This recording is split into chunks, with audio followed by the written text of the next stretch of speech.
Midjourney, c'est sûrement le meilleur générateur d'images avec l'intelligence artificielle sur le marché. Mais Midjourney, c'est pas gratuit. Tu bénéficieras bien de quelques crédits d'essai, mais après ça, il faudra payer.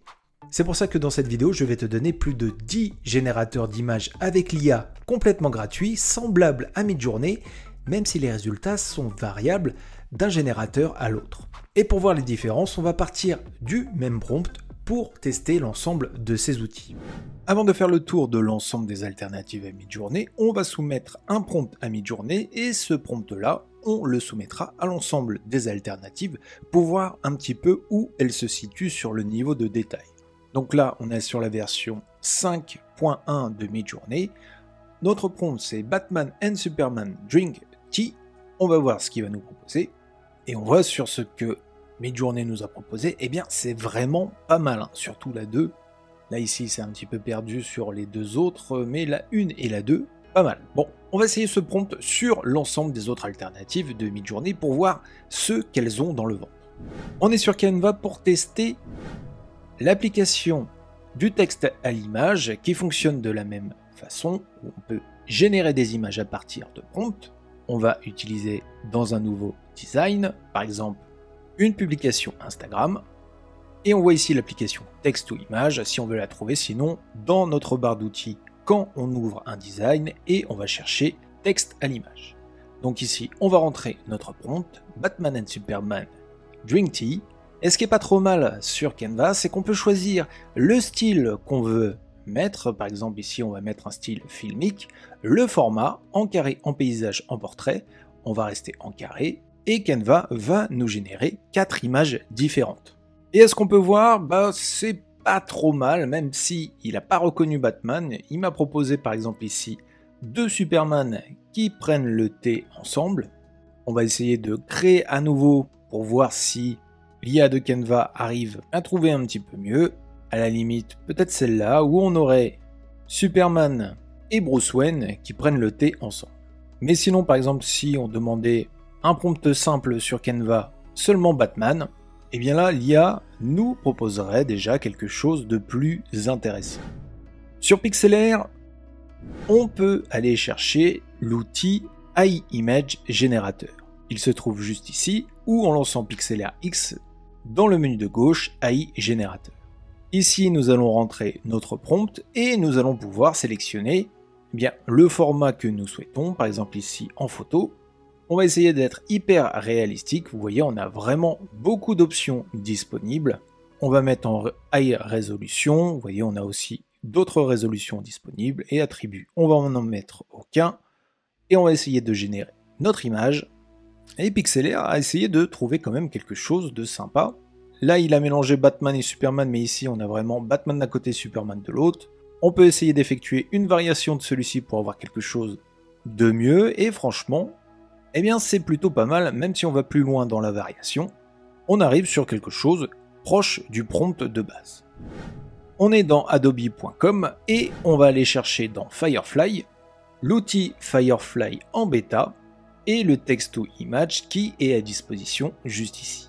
Donc à nous de rentrer notre description du text to image juste ici, en anglais seulement, ça tombe bien, on était parti comme ça à la base, on va générer.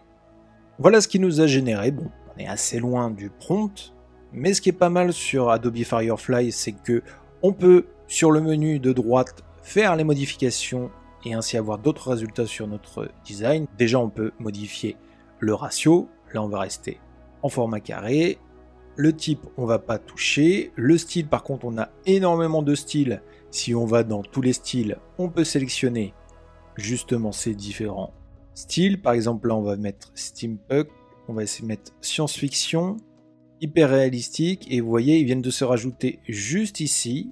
On peut retourner sur generate, et ainsi il a essayé de nous générer par rapport au prompt qu'on avait rentré. Alors on va retirer peut-être steampunk pour voir ce que ça nous donnerait. On a aussi des options couleur et teinte en mettant par exemple en noir et blanc, des options de lumière en choisissant ce qu'on veut, donc là aucune, et des compositions, par exemple ici en close-up. Vous voyez à chaque fois ça se rajoute sur la droite pour nous générer un design. Mais ce qu'on peut observer sur Firefly, c'est que pour l'instant, on est plutôt dans le conceptuel que dans le prompt qui va vous générer exactement ce que vous avez écrit. Maintenant, on va passer à la bêta de Dream Studio qu'on avait déjà abordé sur cette chaîne. Je vous renvoie au tuto suivant si vous voulez vraiment la voir en détail. Pour utiliser Dream, il faut vous connecter avec un compte et ça vous donne accès à des crédits pour pouvoir utiliser un petit peu l'application gratuitement.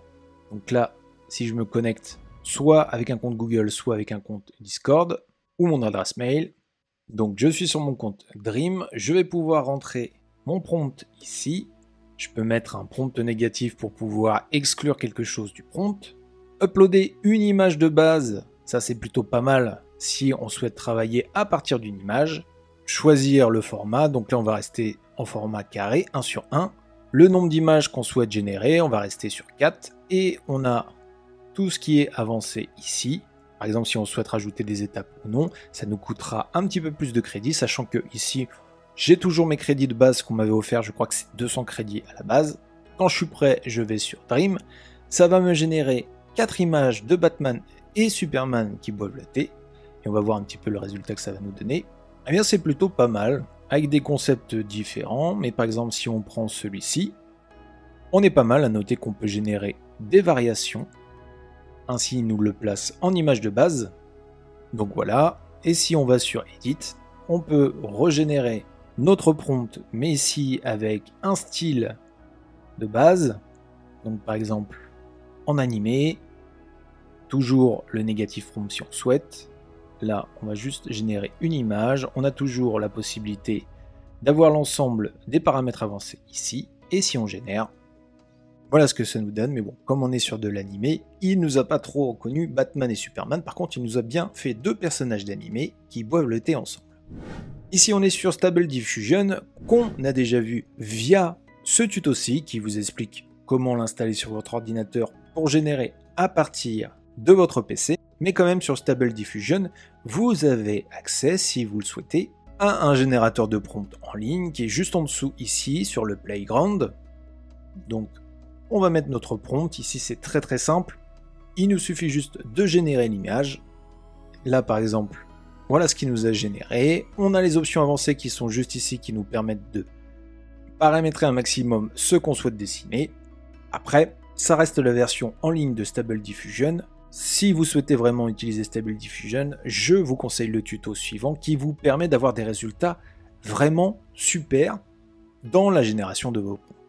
On est sur dreamlike.art.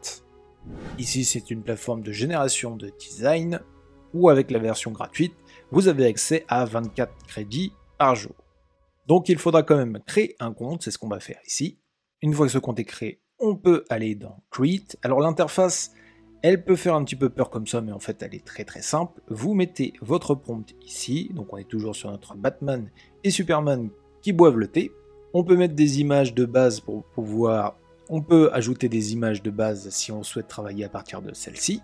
Un prompt négatif, ici on nous met déjà d'emblée tout ce qu'on ne veut pas avoir sur notre image, comme par exemple une basse qualité, le nombre d'images qu'on souhaite mettre, le ratio, on va rester sur le mode simple, et on va générer 5 images qui nous coûteront 10 crédits.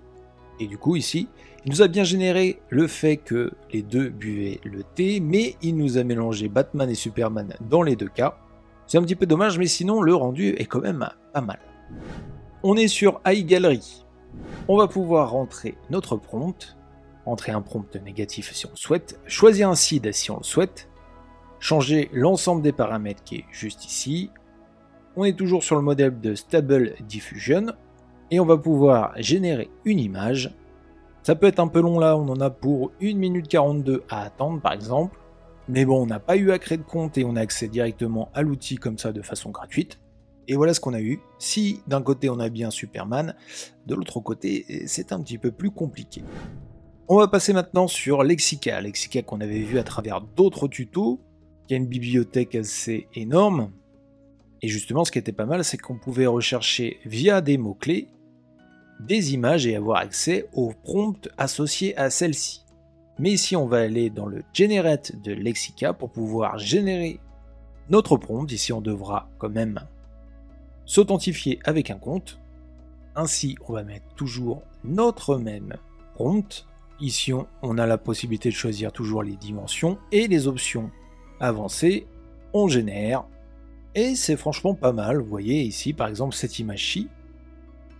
Malgré le fait qu'il a encore confondu Batman et Superman, on a quelque chose qui est proche de ce qu'on avait demandé. Nous voici sur Night Coffee Studio, où nous allons pouvoir créer ici nos images à partir d'un prompt. Il faudra créer un compte pour pouvoir l'utiliser.